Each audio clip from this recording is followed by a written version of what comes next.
Assalamu alaikum, all the viewers. Mindset is here again. Me and Mohsan Qureshi, and today we have a guest. I think I'll let Mohsan to introduce his guest, and then he will choose the subject, what we're going to talk about it. I'll put that to Mohsan, please. Faheem, thank you. Thank you everyone for watching the Mindset programme. Once again, thank you everyone for the kind words, the feedback, the positive support. I'll do a quick recap of last week. So with everything going on in the world with the Black Lives Matter protests taking place, I thought it's important to look into why does racism still exist. So there was a couple of things that come and we had loads of good talking points. So some of them was maybe influence, some of it ignorance. Some people think it's a lack of education. But then we also thought that there may be structural or institutional racism which takes place as well. I'm pretty sure we will dip back into that topic, but I thought for this week, I want to talk a bit more about the coronavirus and an educational sort of thing. So before I go into it properly, we have got our guest today, first-time guest, Yasser Ahmed. Thank you for coming onto the Mindset programme. I'll let you introduce yourself for our viewers watching. Hi there.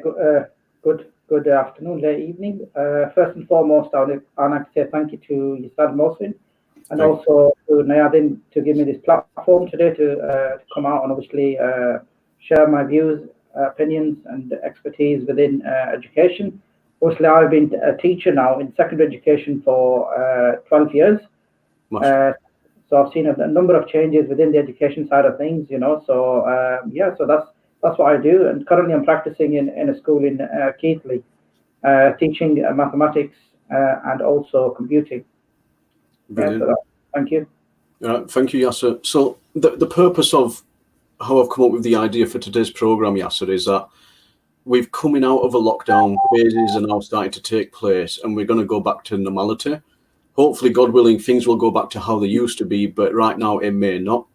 But my thinking is, with months and months of us having to adapt, having to change, having to follow some quite strict measures in certain aspects, what the knock-on effect and the long-term effect this may have. And especially just specifically for today, I want to talk about the students, because mashallah, you're working from a teaching background.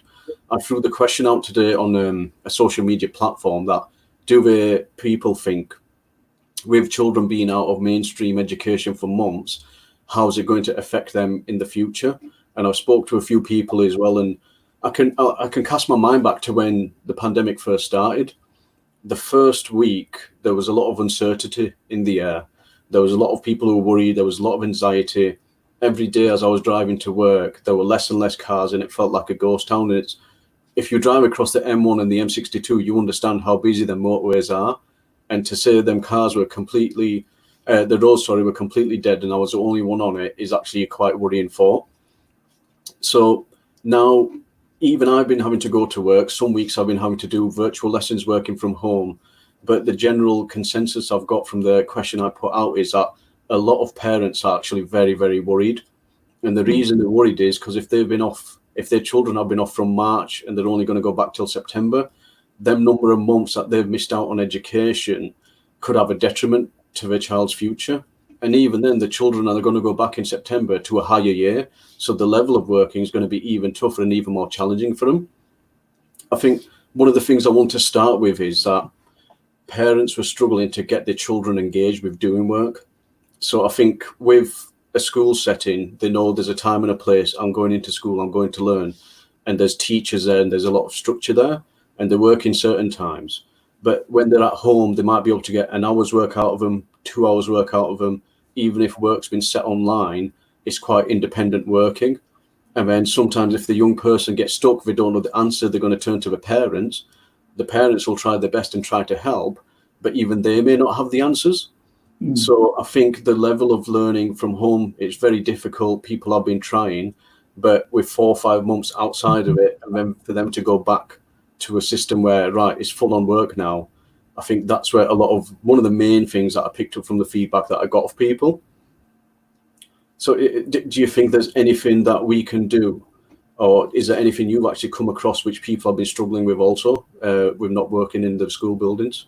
Thank you, Mohsin. Obviously, for my expertise, obviously we've been off from school since March. So there's 12, 13 weeks. That's over 300 odd lessons that have been missed. Yeah. So that obviously is going to have a detrimental effect on the students, impact on the students' progress in terms of learning, in terms of welfare, well-being. Yeah. Uh, it's had a massive effect, and obviously, like not being in a building, obviously at the moment, what we were told to do prior to the COVID is to plan ahead because obviously we were told the schools might be closing Yeah. due to the COVID-19. So we obviously put a lot of curriculum packs together. We did a lot of work online using online tools. For example, one of the main softwares which a lot of schools within England are currently using is called Haggerty Maths. You might have come across that in your workplace at some point as well. So we were told to actually set a lot of work online, which I've obviously spent a lot of time myself putting all those packs together, putting work online. But the student, like the student uptake has been minimum because there hasn't been that teacher there, that teacher presence, or the kids in a building where they sat in front of a teacher, the teacher's explaining stuff, going through the material with them, so making sure that they actually understand and then they can access the curriculum. But because of that not happening, a lot of students are thinking online, if they can't do a question or a topic, then they'll just leave it because at the moment we're actually monitoring that. So how we are overcoming the problem for disengaged students at the moment is, particularly this last 2 weeks, we've been told to create personalized videos where we're obviously regurgitating the message of how important it is to continue learning at home, continue accessing the learning. Obviously, the work that's been set needs to be done, and obviously we are monitoring that. But in terms of the parental side of things, there'll be major concerns because there'll be loads of knowledge gaps. And parents obviously looking for solutions for answers in terms of how we're going to cover those gaps because it's been 13 weeks of no real teacher input. It's just all been kind of online, and there's only so much parents can do as well because a lot of parents are not educated to that level where they can explain in depth a particular problem or concept, where the teacher is trying to do that. So there are going to be a lot of problems for parents moving forward because we are very, very close to the summer term. We've only got 4 weeks left before the students break up for the next 6 weeks. So they've already had 13 weeks out of school, plus the six they're going to get. Be 19, 20 weeks without any education. And like you said, when they go back in September, that's if they go back in September, there's still speculation about increasing the class sizes. There's huge knowledge gaps. So to obviously help the parents, to help the students, what my friends do and I do as well is obviously we offer online tutoring, online support, where people can get in touch with us. And obviously we can help the students and the parents to overcome those barriers. So when their child moves from say year 10 to year 11, which is the GCSE year, they've missed a lot of education, so they need somebody like myself who's an expert, or also got expertise and the experience in mathematics and computing, to fill that knowledge gap, to obviously make sure that they've got the knowledge there. So when they obviously move into year 11 and they're doing the GCSEs, they're not going to have any issues or any barriers or any problems accessing the curriculum. So that's from my side. That's some of the solutions that we're looking at. If I can just chip in, Yasser. Can I just before? Sorry, go ahead. It looks like both of you in kind of a teaching profession. Mohsan's teach children with a little bit difficulties or other problems. My questions to both of you, any of you can wants to answer it. As in most of our views, obviously some people are actually don't have a problem in a sense because they do understand certain things. But loads of our parents who are not very highly educated, especially from the Asian community, I'm asking the question, if you can, guys have been obviously in kind of this profession, what kind of tips you can give it to them? Obviously, after this COVID-19, things are going to get back to normal. There's a lot of things going to change. That I have a lot of opinion on that, but we'll go down further down into discussion. If you guys can give some tips to some people's, as in like you, Mr. Yasser said, you are doing the online things because this is actually going trend. It is everywhere. Everybody is finding the other solution because the way COVID-19 is, looks like things not going to get back to normal. And you guys are talking, there's a lot of things going to miss. There is already a lot of things missed with the children because they're locked up in the house. they're not into studies, they're into playing and things like this. What kind of a message you can give to them parents who doesn't understand how to deal with their children? Please. Can I jump in first, please, Faheem? So I'm going to touch on a bit of both of what you both said, because I've been speaking to a lot of parents firsthand, especially this morning. And some of the parents I've spoken to are work colleagues, and some are people I know personally. And these are people who also work in an education field. So it's not only people who maybe have a lesser education background who are struggling to get their children engaged or struggling to get them to complete work. So, for example, I know one of my work colleagues, she has children who are 3 and 5. And because she has early years training, she knows what their curriculum is. She knows the standard and level they should be working to, and she knows where to get the resources from. So she's able to provide, and they will be up to scratch by the time they come back to the next academic year. But there's also on the flip side, she said, if they were at a GCSE level, if they were at a GCSE age, as intelligent as she is, then maybe she doesn't know where the resources are, or because she works in an education setting, she might be able to get that help and support. Another thing I'd like to add also is that I've spoke to somebody else, and they had issues with the younger age kids. So the elder kids were working quite independently. They understood that there's stuff going on in the world. It's for your safety. It's for your own welfare. You're having to work from home. That school provided a lot more structure. So their timetable was the exact same as what they'd actually be doing in school. Whereas some schools are a lot lesser of a timetable, half an hour slots here and there. But then they also, similar to what you've said, Yasser, yourself, is that when they were struggling or weekly, a video link would be sent. So it might be a simple thing that you're struggling with or something that you're struggling to understand. They'll be able to give them that direction and guidance. So even myself, we have to conduct weekly welfare checks. On the flip side, though, there's also some institutions who aren't really doing anything like this. They're just kind of uploading it, asking people to work independently. If they're stuck, if they can't find an answer, they've got no one to turn to. And I think one of the other main things I want to mention is the environment you're in, because I've done a lot of work around behaviours and conflict management and stuff like that. And I speak about environment in most of my programs. I think people are used to being, when they come home, that is your safe space, that is your space to switch off. So even myself as an adult, when I'm at work, I like to work. When I'm outside of work, I don't like to work. When I'm at home, I want to be in my own comfort zone. This is time for me to relax. It's time for me to wind down. But in order for me to make my safe space into a place where I have to change my mindset that this is a place where I have to work all day, every day now, is difficult for adults to do. So to ask children to do that, we have to be understandable that it's not going to be an easy process. Some people have managed, some people have struggled. It varies per situation, but it's not as easy as just flicking a switch, because a lot of the children we work with, especially if they've got autism and stuff, they struggle with change. They struggle with the smallest of changes, even if it means a different teacher or a teaching assistant arrives. Sometimes people need a lot more time to process this information. I know solutions are out there. It's easy for us to say, but I think the main thing people need to try to do is be able to adapt. We have to be able to adapt. We have to try and fine tune things, even if it means for your mental health and for your well-being. If we were all sat at home stuck in one place for 24 hours, we'd probably lose our heads. So if you break up your work time and your chill time, and this is one of the advice I gave as well, just try to structure it a bit more like you're at school. This is advice I gave to the parents.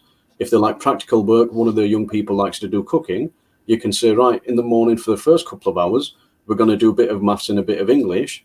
And if you manage to achieve them, we'll do a bit of cooking. So they're still earning life skills as well as getting their education in, and that will help them moving forward also. So I think that's a couple of the solutions, but we have to bear in mind there are people and parents with educational backgrounds who have still also struggled to get the children engaged, because there's distractions, because it's their safe space, because they don't expect to be doing schoolwork at home. They expect to be doing schoolwork at school. Right, so thank you very much for that, Mohsin. What I want to touch up on is, I mean, you said you've covered a lot of broad things there. Obviously, a lot of parents are going to be thinking of moving forward, because this is going to become the normality now, where kids are going to be at home for a long period of time, and obviously they're going to be doing online learning, home learning. So like what you said there is brilliant. I mean, some of the advice, I mean, I could give, and also I could talk from my own experience, from my own kids at home. Yeah. Basically give them maybe in the morning, set them routines, have a structure at home, but maybe get them up at usual time for school. I mean, rather getting up at 7:30, get them up at 8:30, give them breakfast, and say, right, 9 o'clock, I want you to have a go for the first 40, 45 minutes, do some maths work, then give them maybe a 10, 15-minute break, and then do some English work, same again, 40, 45 minutes, then have another 10, 15-minute break, and then maybe they can go out with you for a walk or something, because fresh air, well-being, welfare is very, very important. Very important. Very important.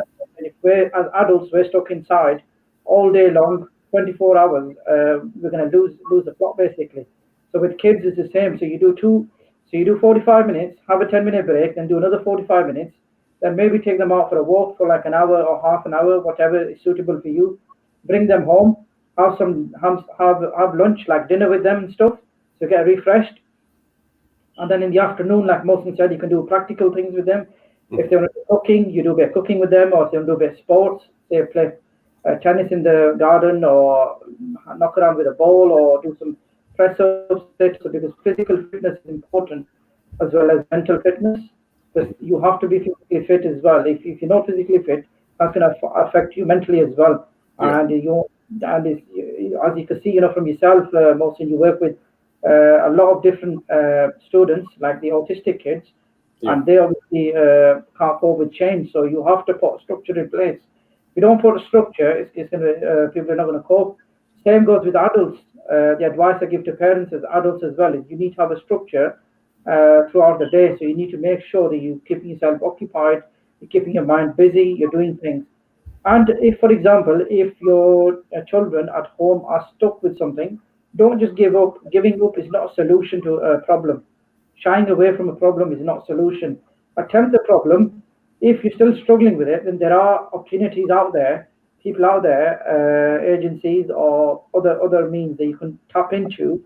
The support is available. So it's just a case of knowing what support is available. I mean, one of the support I say to people, if you're from a non-education background, you've got something like YouTube, for example. There's a lot of things nowadays are actually on YouTube. Even education side of things, we tend to put videos on there on different topics in terms of mathematics. So you can have a look on there to see how you solve the problem. Also, you've got like a lot of schools, well, I would say about 90% of the schools use something called Haggerty Maths, and each student or each child at home knows about Haggerty Maths. This is a very, very big thing. There's also GCSE Pod on there as well, GCSE Bite Size. So there's a variety of resources, government resources out there to support the learning, and it's very, very important that we engage our kids into education, because if we don't, it's going to have a massive impact on in the future on the grades. Because already see, Mohsen and Faheem, already this year there's been no exams, and it's been very, very difficult for us to find sort of grade the students based on what they've produced, rather than having the assessments at the end. So that's my kind of advice to parents. Also, from a practitioner myself, being in a school environment, I obviously have a routine myself where I'll do a little bit of work, and I'll have a break, and then I'll do a bit more work, have a bit of dinner, and just kind of break the day up as you would do in school. Obviously, I know you can't do the exact school hours at home, but you can have a similar sort of structure, similar sort of routine in place, just to keep yourself going up until the schools get back to normality. So that's my kind of personal expertise and opinion to parents. Can I just throw a question out there? Sorry, Faheem. So, some really brilliant points, given the structure, getting involved. It is a parent's duty to do what they can for the child if they want the child to nurture them and thrive and go back and be not left behind, and also just to show that they care, that they're getting involved and stuck in, and that anytime they need support, they can turn to the parent, and the parent may not have the answer there and then, but there are resources on there online, or even maybe people they know where they can get that bit of direction. My question was going to be, though, Yasser, is that even when conducting welfare checks, I've come across certain parents, or some parents are brilliant, they try their best, they try really, really hard, but there's so many distractions, whether it's gaming or no, because it might be a bit easier for someone like ourselves working from a teaching background, thinking that we have that bit of an authority. And I've also had it on one of the social media, when I put the question out today, that there seems to be a touch that the teachers have, that us as parents, when we're trying to do the same thing, it just doesn't seem to be working. So is there anything we could possibly think of between us that for us, it might be a bit easier to say because we do it a bit more day in, day out, and that influence we can have on them is a bit different. But some parents, even with educational backgrounds and non-educational backgrounds, are maybe struggling a bit. They might get half an hour max. My thinking is if we're in a school, we do 5-6 hours of learning, is an hour and a half going to be enough? Or is there something we need to maybe push a bit more? Can I just comment? You guys obviously talking a lot of information here. There's one of our viewers put a big message. What I'm gonna do, I'll put that into it, and you guys read it for our viewers' point of view.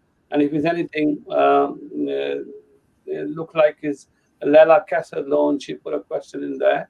Let's see what she said, and then I have some questions to ask you guys. Thank you. If Mohsen, if you can read that through, please. Yeah, of course.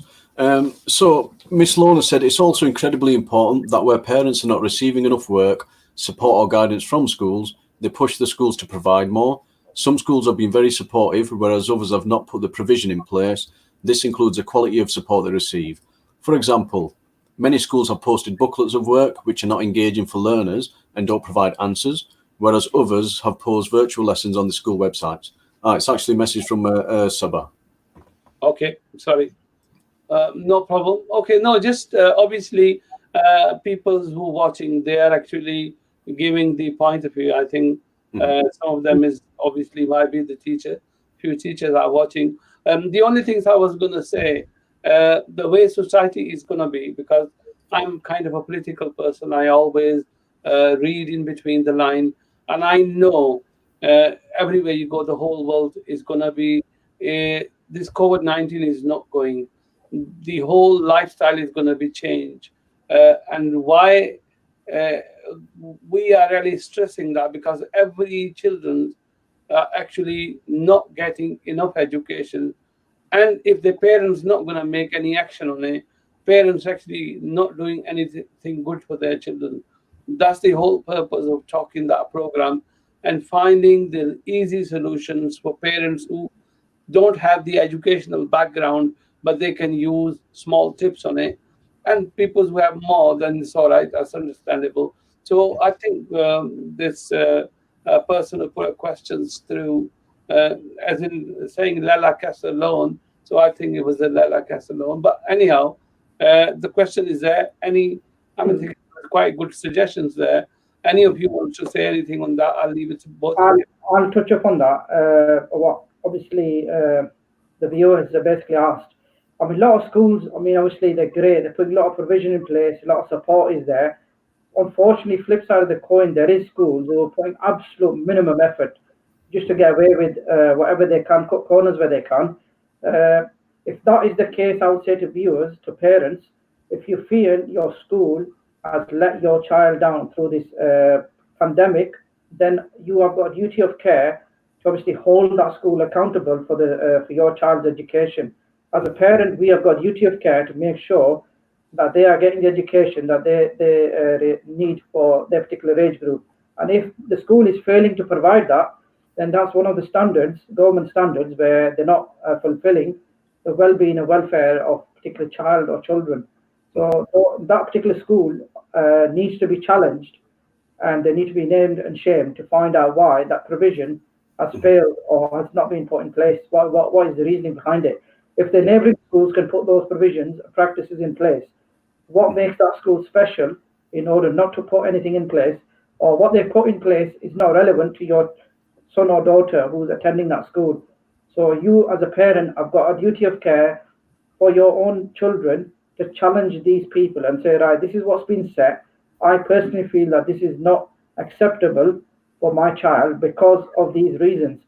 Also, you've put a question on there where there's booklets been sent through the post. I mean, you need to look at the quality of the work that's been set. You need to get some quality assurance. I mean, if you're not from an education background, then obviously you will not know what you're looking for. So what I suggest you do is you either contact either Nayadin TV and myself and Mohsin. We can obviously point you in the right direction in terms of what are the aspects that you should be looking for in terms of when you're quality assuring work that's been put through your letterbox, because it's not to be just a random piece of activity to keep your son or daughter busy for the next 4 to 5 weeks, because schools are obviously going through this whole pandemic. So that needs to be challenged. So school needs to be named and shamed. The quality of work that's coming through either online or through the post needs to be checked exactly. Is that what the school is supposed to be teaching if my child was in school? Also, as parents, carers, guardians, we have got a right where we can ask the school to send us an education plan, like a scheme of learning, which covers a whole terms of worth of work. In there, it will tell you what the teacher or what the department is going to be teaching your child every single week, what topics are going to be covered, and the topics are broken down into subcategories. So that's something as an advice I can give to parents. You can actually email the teacher direct, subject teacher, or you can email the head teacher or head teacher's PA and say, we want a copy of the schemes of work. Say, for example, I do mathematics. So I've had, through the pandemic, I've had parents email me to say, could we have copies of a scheme of learning or scheme of work so we can support our child at home to see what topics they're doing, obviously what's been set. So you, obviously, as parents, have got that opportunity as well. Obviously, you can't go into school, but you can email the teachers, you can phone up and question what's been put on paper and what's been posted to you. If you feel, though, it's not up to a certain standard or you've been let down, because end of the day, you have a duty of care as well as a parent, carer, and guardian. So that's my sort of advice to parents. Can I, before Mohsen's come in, I just really put a point of view here, right? Okay.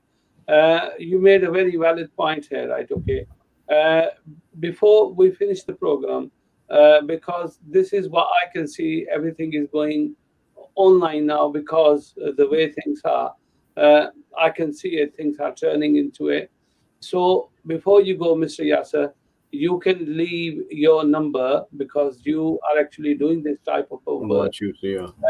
Before we finish the program, we'll make sure we'll ask, repeat your number, and if you can help. Like you mentioned, actually, Nayadin, which is actually coming to my field, right? Okay.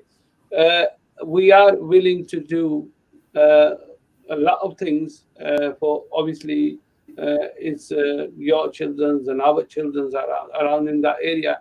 As much we can help, and we will do that. But at the same time, I have some people that are asking question. I think this is exactly a question somebody's actually. Uh, all right. Yeah. I So think it's. Yeah, I'll read it out. So thank you, Mr. Asim Ahmed. Asim is saying, in terms of teacher interaction for children, what can you offer one-to-one online? For example, children with educational questions or problems. I think a few of it has been covered by Yasser himself, that some schools are sending links, some schools are going above and beyond, but as Miss Lela mentioned as well, that some schools aren't doing this. So there seems to be a lack of consistency across the board. One of the things I'd say is that this is very, very new to everyone. When it began, it was a big shock to the system. Nobody expected this to happen. So nobody's got the perfect blueprint to say this is how we need to do for the people learning and studying from home. So it is a big challenge. It has been going on for a while. They should be in a more comfortable position now because it has been going on for a matter of weeks. And I think schools and institutions themselves should have been taking the feedback on board and understanding and think this is where we need to get better, whether it means more weekly calls, whether it means more meetings with the young people, more platforms where they're available to reach out to teachers and teaching assistants and get that help and answers where the parents couldn't help. But I think it's a two-way system though. So as Yasser also mentioned, if the parents at home are struggling and the teachers and the schools haven't done enough, you should be calling them out. You should be sending these emails. You should be contacting them, raising your concerns, and they should also then be adapting to the situation and thinking, right, this is something we're facing quite often. We need to find a solution and put something in place. So it works hand in hand. The parents need to come with what their concerns and issues and struggles are, and then the teachers and the teaching staff, they need to support that. One thing I've noticed from my experience is it works always best when everyone's on the same page and pulling in the same direction. So we work closely with the parents of the young people that come to our school. We have termly review meetings, and we consistently we're speaking about how the progress is being made. Are they happy with it? Is there anything they think or feel we can do differently? And because that bond is there and that relationship is there, if we're all pulling in the same direction, it benefits the child the most. So in my opinion, it's always a two-way system. There are some teachers and there are also some parents where you clash heads with as well also, because some people try to play the blame game and don't want to take ownership. So the parents may be doing a brilliant job, but it may be that the school are letting them down and they're not living up to the expectations of what the parents want for their children. But on the other hand, we also face that the teachers are trying to do the best they can for the children, but once they go home, the parents are too busy or not interested or not engaged, and they're not supporting the child, and then their behavior is going the opposite direction, or the level of learning is going the opposite direction. That support has to be consistent, and it has to be consistent within the home and within the schools. But if that support process isn't there from either end, in my opinion, then the job is just going to be harder and harder and harder.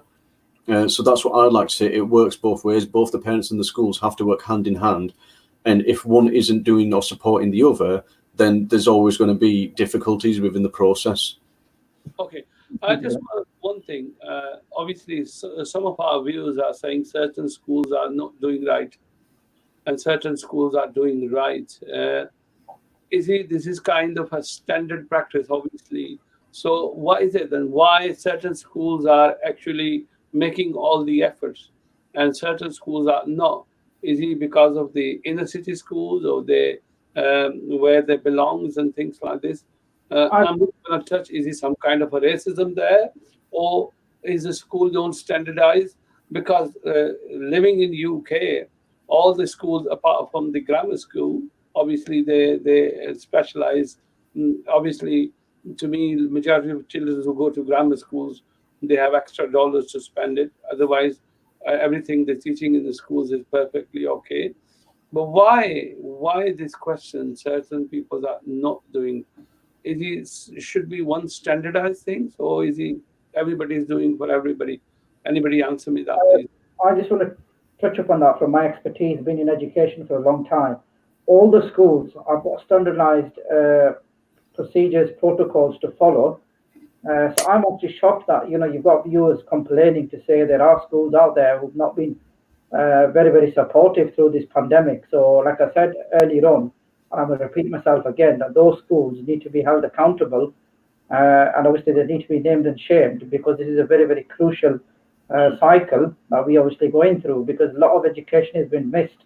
A lot of parents, carers, guardians, they're banking on those schools to pull the strings, to pull the weight, to get their kids up to speed for unseen circumstances. So, like I said to you earlier, all the schools in England should have technically prepared 2 weeks or even 3 weeks prior to this pandemic kicking in. There should have been packs already been set, online work been set based on the curriculum. So if that has not been set by specific schools, saying the inner city schools or if it's outer city schools, doesn't matter. All the schools, end of the day, they're run by the government. And there's one rule for everybody to say that this is what should have been set. So if that has not been taken place, then I'm in strong view is obviously to challenge the school to say, look, this is not good enough. I want better. And also, another thing I want to highlight to you is, end of this pandemic, there is going to be a review of schools as well, generally across England, in terms of what they have provided, in terms of some kind of quality assurance will be done on teachers and also on the school itself. And there will be reports published to let the wider community know, to let them know, to tell them that these are our findings in terms of what's been going on. So there's a lot of work obviously being done behind the scenes, schools are putting in. But like you said, Faheem, by some schools are not even bothered, and that obviously brings my profession to a shame, because I want, that's something that should be done, and if it's not been done, then obviously we need to tackle that very, very swiftly. So, I just want to add to Yasser's points as well. Yasser's obviously a lot more experienced than me, and the points he's making are very valid. For me, in my experience, one of the best things we do in our school in terms of the teaching staff is the relationship we have with the young people and that bond you have with the young people. So even though institutionally and the government, there might be guidelines and each school has stuff and protocol they need to follow, I think it also comes down to the individuals. If you're genuinely there for the young people that you work with, you will make sure that you are trying your best to provide everything that's there for them. So you'll make sure all the work's uploaded, you'll make sure you'll get in touch with them, you'll make sure you'll try to offer the support. What happens at the home is out of our control. We can only do so much and so far. But if your individuals and your teaching staff, and I want the young people I work with to thrive and to do well and to be successful, we have that responsibility on our own shoulders as well, that we're going to ensure we try to provide everything we can for them. And the same as parents. The parents will provide and do anything and everything they can for their children, but then we can pass it to the parents will pass it to the child, but then it comes down to the child to have that sense of responsibility as well, that I understand there's a lot going on, there's changes, and I need to make sure if I want to do well in the future and if I want to aspire to this job, I'm going to sit down and do my work as well when my parents ask me to, or if I'm stuck, I'm going to ask for some support.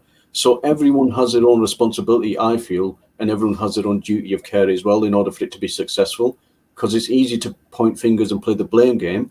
But if everyone involved in the system, so the teachers, the school, the parents and the children are all doing the best and doing what they can, I'm pretty sure there can still be a success of it. It's not easy and it is a challenging time, but every challenging time passes.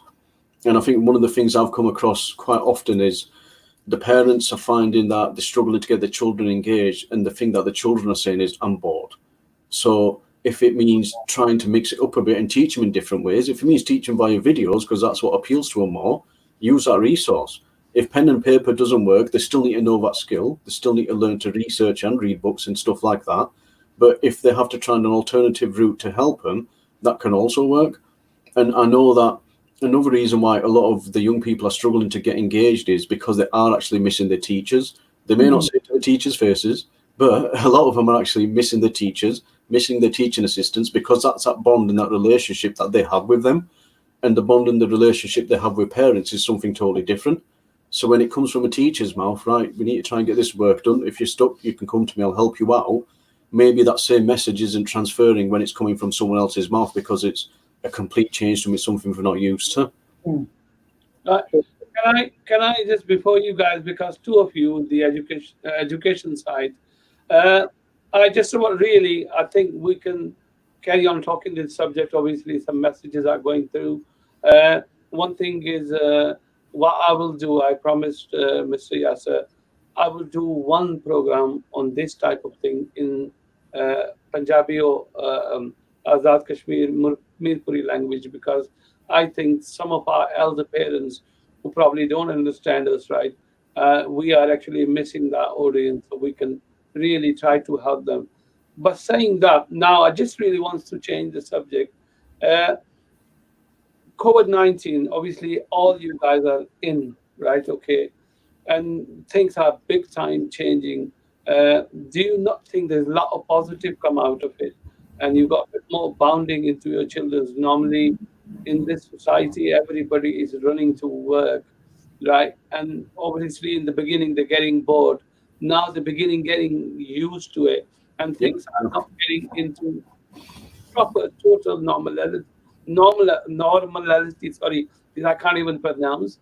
Right. So If I can go first on this one, please. yeah, that's right. So basically, what you guys learn and what benefit you think this is COVID-19. Obviously, you talk about a lot of negativities, and I think there's a lot of positivities come out as well.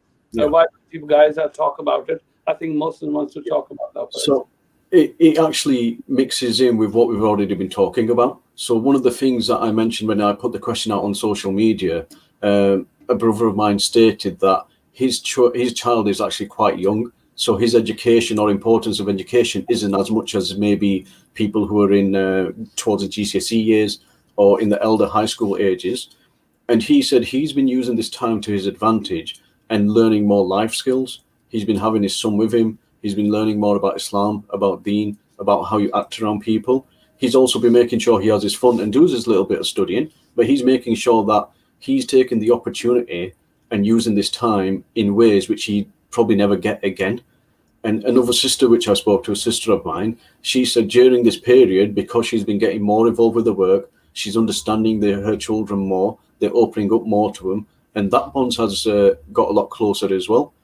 So I think, again, she even mentioned during Ramadan, if they were to fast, they'd go to school, they wouldn't have much sleep, they'd be tired, they'd be drained out. But because they were at home, they were comfortable, they were in their own environments, they could work at their own pace, there were also many benefits to it as well.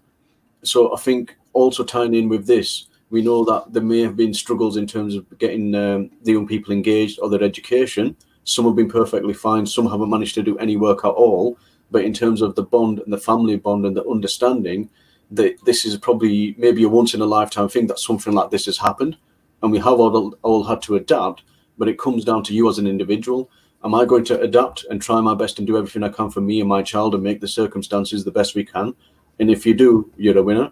But if you're going to sit there and sulk and moan and not have the right attitude and not try to find positive solutions for yourself and for your children, then unfortunately you're going to be at a loss. So it depends on what you are as an individual. You can make the most of a situation and try your best. And we don't live in an ideal world, unfortunately. In an ideal world, none of this has happened. The education won't have been affected. But I think as long as you know you're trying your best and your child knows they're doing what they can, nobody expected this. I guess the rest is what it is, isn't it?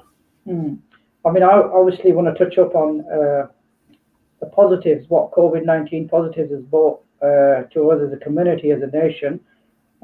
First and foremost, obviously, it's got to a point where you get to know your kids better. They open up to you, like you said. Secondly, obviously, during Ramadan, obviously, you don't normally get to see people in the community like your neighbors or in your street.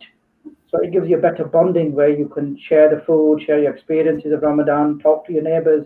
You get to know your neighbors better than what you've known before, because obviously in the past you've not had time, you're rushing off to work, you're rushing here, you're rushing there, you haven't got time to say hi, bye to them. But through this pandemic, it has given us that value and opportunity where as a family you can sit down, you can have those really good discussions. Also within your street, for example, your neighborhood, people are out and about in the street, in the gardens. So you get a chance to speak to your neighbors, share your experiences. And also, the positives, I would say personally for myself, I've recently, I mean, through the pandemic, I've also been out helping vulnerable people who've not been able to get to the local shops, local supermarkets because of the vulnerability of underlying medical health conditions. But for me, obviously, that has been a real eye-opener where I was thinking, we're living in the UK, everybody's got enough money, everybody's got a lot of food at home, and everything's, hunky-dory kind of thing, everything's fine. But obviously going out there and working through food banks and getting people within our own community ringing to say, could you drop some food off? We can't get to the local shops. It really makes you think and value life as humans, what we're doing. So for me, obviously, that has been a great benefit to go out and support and work with other charities, organizations to support our own communities through this pandemic. And obviously, it's got to make me think as well. Life isn't just about, going to work and paying your bills. There's more to life than that, outside, where you're looking after the community and making sure your neighbors are, they've got enough food, or they've got something to eat, or they can get to local shops. So I definitely say there's been a lot of positives, rather than just looking at the negative side of things. Obviously, I know there has been a lot of negatives where people have lost loved ones, but that's unfortunate, what's happened. But yeah, so I mean, I would say it's been a valuable and a positive experience going through this pandemic, and we are still going through it because life has not returned to normality. We don't know when it's going to get back to normality, if it is. But a lot of people have got used to sort of living and working in this sort of way. And yeah, so that's pretty much what I would definitely like to touch up on today. Thank you. I think one of the things I'd like to add as well is, and I'm hoping people are going to maintain this mindset and this attitude once things do get back to normal.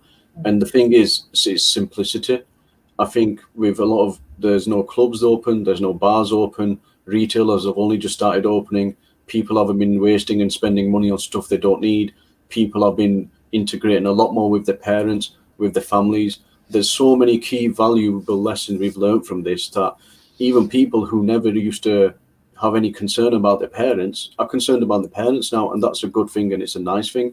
They'll actually go and visit and think, oh, I want to make sure my mum and dad are okay. Can I support them? Can I give anything? That family unit culturally for us is a big thing, and to see that spread across other cultures for me was a really nice feeling. And even then, that we don't have to go and spend excessive amount of money on silly stuff and on things we don't need. We've managed to live within our four walls quite comfortably. We've managed to adapt and get to know, like you said, your neighbours a lot more better. And again, these little things, they all add up, and it makes the society as a whole even more better, understanding each other, having more time to actually speak to one another. And we're fortunate we do have things like social media and we can contact people. But during the pandemic, I've got a lot closer with the handful of my friends I always hang around with, and I see them as brothers. And I didn't think we could become closer, but we have. And even now, people will be video calling each other, FaceTiming each other, giving each other calls, make sure that support is there.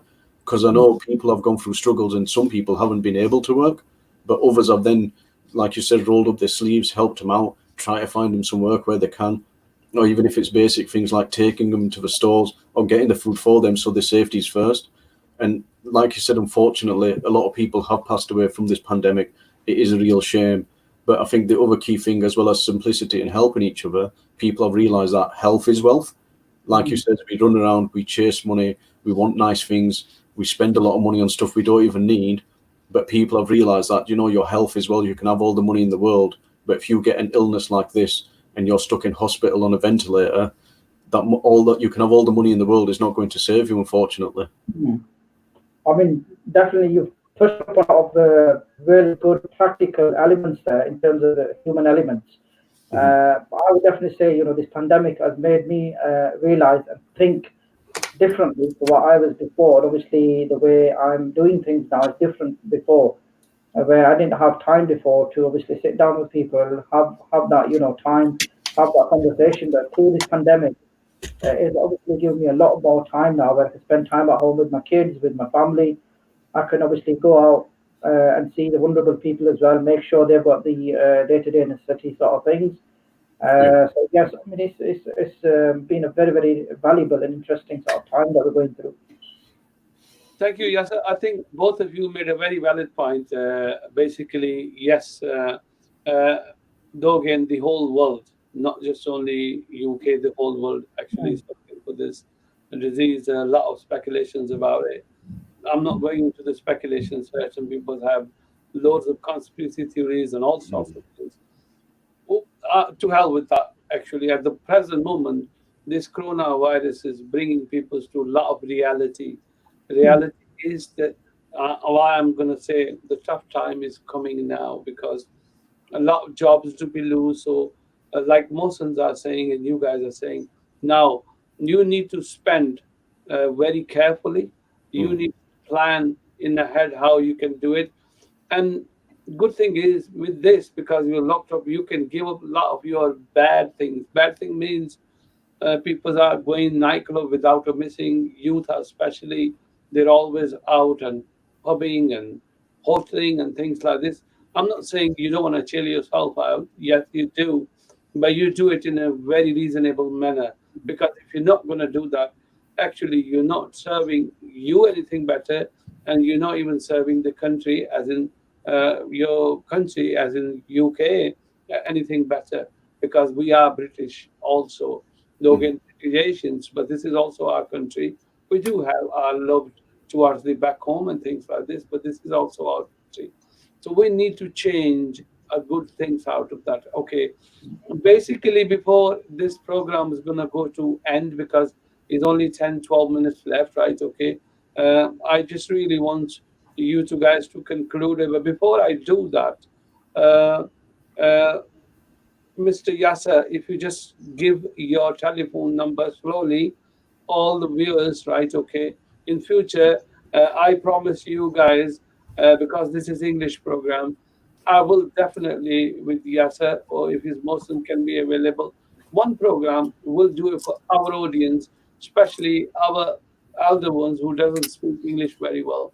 And I think this message it needs to go to them as well than anything else, because basically our job is to really help our community, our friends, and our families. So, yes, if you just put your number through, go Yeah. up slowly, and then we'll take the program into concluding. Yeah.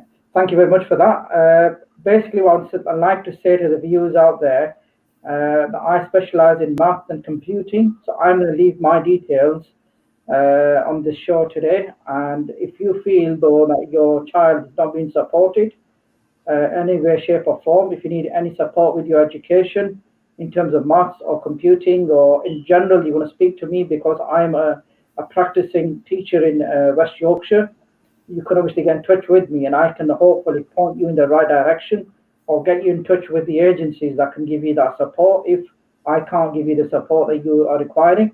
So my details are as follows. So my mobile is 0797393158. I would just like to repeat that again. It's 0797393158. And I'd also like to leave my email with viewers if anybody would like to email me for further information. So it's all in lowercase. It's YAHMED, the number 2 at hotmail.co.uk. I'll repeat that again. So it's YAHMED, number 2 at hotmail.co.uk. So if you would like to get in touch, that's the medium you can get in touch with me, and hopefully I'll be able to support you in the foreseeable future moving forward through this unprecedented times, through the pandemic of COVID-19. Thank you. Brilliant. Mohsan, if he wants to conclude, the only things I'm saying, because in future, as in I promise, I will do our own language program, especially for this type of program, because I think is needed. We'll make sure Yasser's phone is there and the contact there, as an email is in, like you can view it.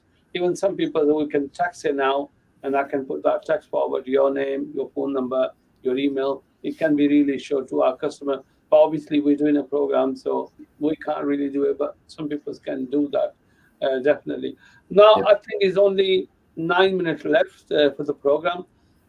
You guys are actually trying to conclude that, and we'll try to finish this program. I'll get to Mohsen to handle it. Okay, thank you, Faheem. I'm just going to quickly touch on, so one of the comments made by his brother Asim Ahmed, asking if we can do more programs where highlighting these type of situations and everything that's going on in these circumstances. So what I'd like to say is to viewers, if it is the first time they're watching, we've actually done maybe 5 or 6 mindset programs prior to. So it's not only the problems we're facing during the pandemic, it's problems we face as a community, as a culture, as a race. We've done last week's program was actually on why does racism still exist. So even if other ethnic minorities are facing issues, we're also welcome to discuss theirs. One of the really good things I like what Faheem said last week is that everyone goes through their struggles, and it's important that we're here to support each other through your struggles. And just to add that, tomorrow we might be going through a struggle as a race, as a religion. We've gone through it before. We'll probably go through it again. And we want to open people's mindsets and get them and have them the understanding, and they can learn more about us. We have multiple viewers now of various ethnicities, various backgrounds, who watch our mindset program. And it's all about respecting, learning from each other, but also trying to help each other out where we can. So we are going to do many more programs on things like the pandemic, but also whether it's racism, whether it's caste system, cultural divide, marriages. That was one of the things when I started this program, me and Faheem wanted to do, was talk about real life stuff, talk about stuff that nobody talks about, but we're all aware of.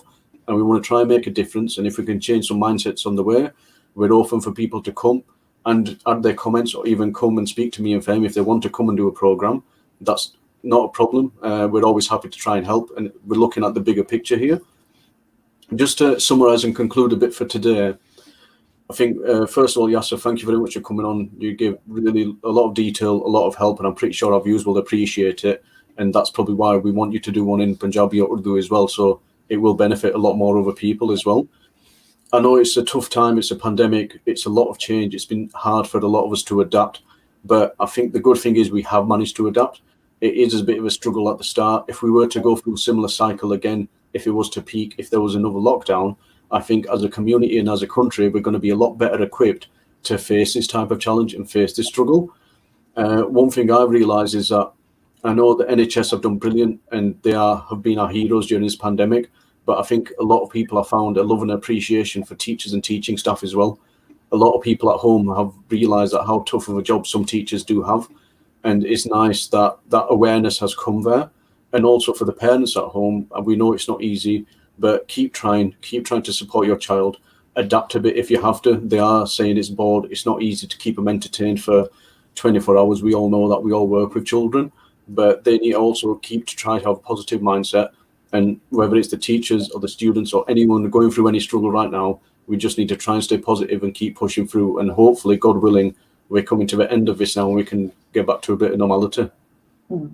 Thank you very much. First and foremost, I would like to say thank you to Mohsin and Faheem and Nayadin to give me this platform today to come here and obviously share my expertise, my views, and obviously support and guidance through my experience.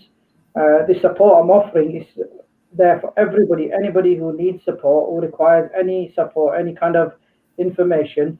I'm more than happy to help you and support you and guide you in the right direction.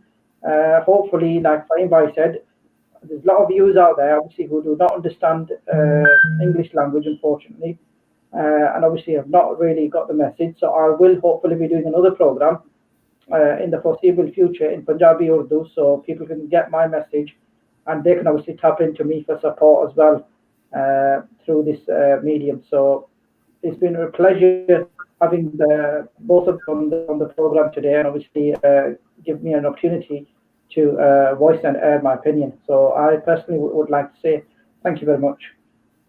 Yeah, thank you, Mohsen and Yasser. I think is we conclude that program. I know if I let you guys go, you keep talking, right? Okay, and my time will be over, right? Okay. In the end, I will say the mindset it needs to be right set.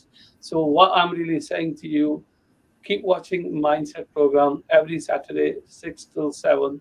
We'll be coming with the more topics, topics like that. Our communities face all sorts of issues, left, right, center. So we try to touch every subject where we can really give a positive messages and things like this. But in the end, please keep watching Nathan TV. Follow Nathan TV. Watch through our YouTube. Subscribe. Thank you very much. Thank you. Thank you.